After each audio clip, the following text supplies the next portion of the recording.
নমস্কার, welcome to পুতুল ভান্ডারিস kitchen. আজকে পেঁপে আর মুসুর ডাল দিয়ে একটা দারুণ সুস্বাদু রান্না তোমাদের সঙ্গে শেয়ার করছি। যেদিন তোমরা এইভাবে এই রান্নাটা করবে সেদিন তোমরা দেখবে তোমাদের সেদিন মাছ মাংস খেতেই ইচ্ছে করবে না। রান্নাটা এতটাই সুস্বাদু হয়। আর রান্নাটা কিন্তু খুবই সহজ, খুব তাড়াতাড়ি হয়ে যায়। আর একেবারে নামমাত্র তেল মশলায় কিন্তু রান্নাটা হয়ে যায়। পেঁপেটা খোসা ছাড়িয়ে বীজগুলো বের করে দিয়ে এভাবে আমি পাতলা পাতলা লম্বা করে কেটে নিয়ে পরিষ্কার করে ধুয়ে একেবারে জল ঝরিয়ে রেখেছি। আমি অর্ধেকটা পেঁপে দিয়ে করছি, তোমরা তোমাদের প্রয়োজন মতো পেঁপে আর মুসুর ডালটা নেবে। গ্যাস অন করে কড়াই বসিয়ে দিয়েছি, সামান্য 1 চামচ পরিমাণে সর্ষের তেল দিয়ে ভালো করে গরম করে নিয়েছি। এখন কেটে রাখা পেঁপেগুলো দিয়ে এই পেঁপেটাকে দিয়ে বেশ নাড়াচাড়া করে একটু ভাজা ভাজা করে নেবো। এখন কিন্তু এর মধ্যে আমি কোনো রকম নুন বা হলুদ কিছুই দিইনি, তোমরা চাইলে এর মধ্যে সামান্য একটু নুন হলুদ দিতে পারো। আমি নুন হলুদ ছাড়াই পেঁপেটাকে কম আঁচে বেশ একটু হালকা করে ভাজা ভাজা করে নেবো। দেখো নাড়াচাড়া করছি, পেঁপেটা বেশ হালকা হালকা ভাজা হয়ে এসছে, এরকম কালার হয়ে এসছে। খুব বেশি কিন্তু ভাজার দরকার নেই। এখন এই ভেজে রাখা পেঁপেগুলো একটা বাটির মধ্যে আমি এখন তুলে নেবো এগুলো। এর থেকে কিন্তু বেশি ভাজার আর প্রয়োজন নেই। পেঁপের এই রান্নাটা তোমরা একদিন করে খেয়ে দেখবে, দেখবে অসম্ভব সুস্বাদু হয়। আমি কিন্তু এই রান্নাটা মাঝে মাঝেই করি, খেতে কিন্তু ভীষণ ভালো লাগে। রুটি দিয়ে খাও বা ভাত দিয়েই খাও। দেখো পেঁপেটা ভেজে তুলে নিয়েছি। এখন ওই কড়াইয়ের মধ্যে আবারও আমি দিয়ে দিচ্ছি 1 চামচ পরিমাণের সর্ষের তেল। তোমরা যে কোনো তেল দিয়ে রান্নাটা করতে পারো। আর খুব সামান্য দেখো একটু গোটা জিরা আর দুটো ছোটো ছোটো এলাচ দিয়েছি। এলাচের মুখটা একটু ফাটিয়ে দিয়েছি। একটা তেজপাতাকে ছিঁড়ে ফোড়নের মধ্যে দিয়ে দিচ্ছি। ফোড়নটা 2-3 সেকেন্ড একটু নাড়াচাড়া করে নিচ্ছি। যখন খুব সুন্দর একটু গন্ধ বেরোচ্ছে, একটা মিডিয়াম সাইজের পেঁয়াজকে এভাবে স্লাইস করে কেটে রেখেছিলাম, পেঁয়াজটা দিয়ে পেঁয়াজটা বেশ নাড়াচাড়া করে ভালো করে ভাজা ভাজা করে নিতে হবে। আমার এই সহজ সাধারণ রান্নাগুলো তোমাদের কেমন লাগে আমাকে একটা কমেন্ট করে জানাবে। আর আজকের রান্নাটা তোমাদের যদি ভালো লাগে প্লিজ একটা লাইক শেয়ার কমেন্ট করবে। আর আমার চ্যানেলটিকে সাবস্ক্রাইব করে নেওয়ারও অনুরোধ জানালাম।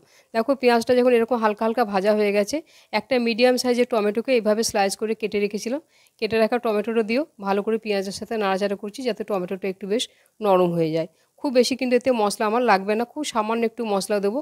তার জন্য আমি সামান্য একেবারে 1 টুকরো আদা আর 2 কোয়া রসুন আর কাঁচা লঙ্কার মধ্যে যে একটা পাকা লঙ্কা ছিল এটা বেটে টোটাল আমি 1 চামচ এই বাটা মশলাটা আমি দিয়ে দিলাম।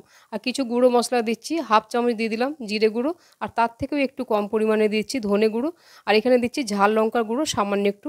তোমরা চাইলে শুকনো লঙ্কা একটু ফোড়নেও দিতে পারো। আমি লঙ্কা ফোড়নে দিইনি তাই সামান্য একটু ঝাল লঙ্কা গুঁড়ো দিলাম। তোমরা না চাইলে ঝাল লঙ্কার গুঁড়োটা না দিতে পারো। সামান্য একটু জল দিয়ে মশলাটাকে খুব ভালো করে কষিয়ে নিচ্ছি।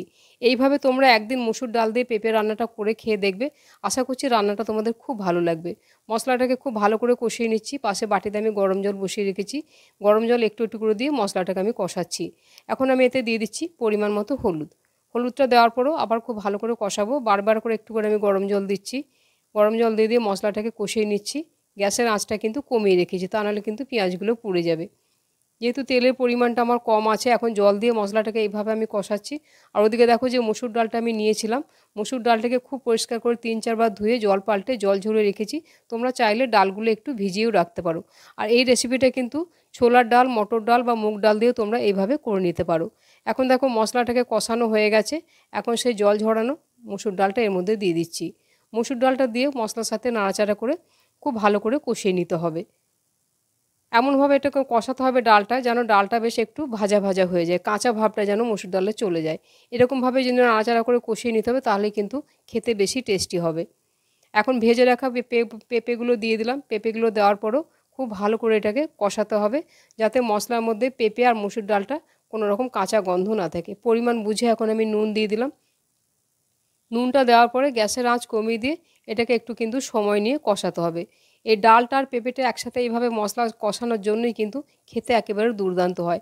আর নামাবার আগে আমি একটা জিনিস দেবো, সেই জিনিসটা তোমরা দেওয়ার চেষ্টা করবে, তাহলে কিন্তু স্বাদটা একেবারে দ্বিগুণ বেড়ে যাবে। খুব ভালোভাবে দেখো এটা কষিয়ে নিচ্ছি। এখন আমি পরিমাণ বুঝে দিয়ে দিচ্ছি গরম জল। তোমরা যে যেরকম মানে ঝোলটা রাখতে পছন্দ করবে ডালটা, সেই পরিমাণ বুঝে তোমরা জল দেবে। আমি এই পরিমাণ বুঝে জল দিলাম। পরে যদি জল দিতে হয় সেক্ষেত্রে কিন্তু অবশ্যই গরম জল দিতে হবে। দুটো চেরা কাঁচা লঙ্কা ওপর থেকে দিয়ে দিলাম। এখন এটাকে ঢাকা দিয়ে খুব ভালো করে সেদ্ধ করে নেবো, যতক্ষণ না মসুর ডাল আর পেঁপেটা ভালোভাবে সেদ্ধ হয়ে যাচ্ছে। প্রায় 7-8 মিনিট আমি কম আঁচে রেখে দিয়েছিলাম। প্রায় 7-8 মিনিট পরে আমি ঢাকাটা খুলে একবার দেখছি যে কীরকম সেদ্ধ হয়েছে। দেখে তো মনে হচ্ছে সেদ্ধ হয়ে গেছে। ডাল তো খুব তাড়াতাড়ি সেদ্ধ হয়ে যায় মসুর ডাল। এখন পেঁপেগুলো একবার দেখে নেব। পেঁপেগুলো তার জন্য একটু পাতলা করে কেটেছিলাম। দেখো পেঁপেগুলো কিন্তু খুব সুন্দর সেদ্ধ হয়ে গেছে। আর একটু ভেজে নেওয়ার কারণে কিন্তু পেঁপেগুলো ভেঙেও যায়নি, নরম হয়েছে, অথচ গোটা গোটা আছে। খুব সুন্দর করে নাড়াচাড়া করে দিয়েছি। আর আমি পাতলা করব না তাই জল দিলাম না। সামান্য 1 চামচ ঘি কিন্তু নামাবার আগে অবশ্যই দেওয়ার চেষ্টা করবে, তাহলে কিন্তু দুর্দান্ত স্বাদ হবে। আজকের এই মুসুর ডাল পেঁপের রান্নাটা তোমাদের কেমন লাগলো আমাকে একটা কমেন্ট করে জানাবে। দেখো এটা দেখতে কত সুন্দর লাগছে, ভাত দিয়ে খাও বা রুটি দিয়ে খাও, খেতে কিন্তু দুর্দান্ত লাগে। রেসিপিটা সম্পূর্ণ দেখার জন্য ধন্যবাদ। তাহলে আবার অন্য কোনো দিন দেখা হবে অন্য কোনো রেসিপিতে। সবাই ভালো থাকবে। নমস্কার।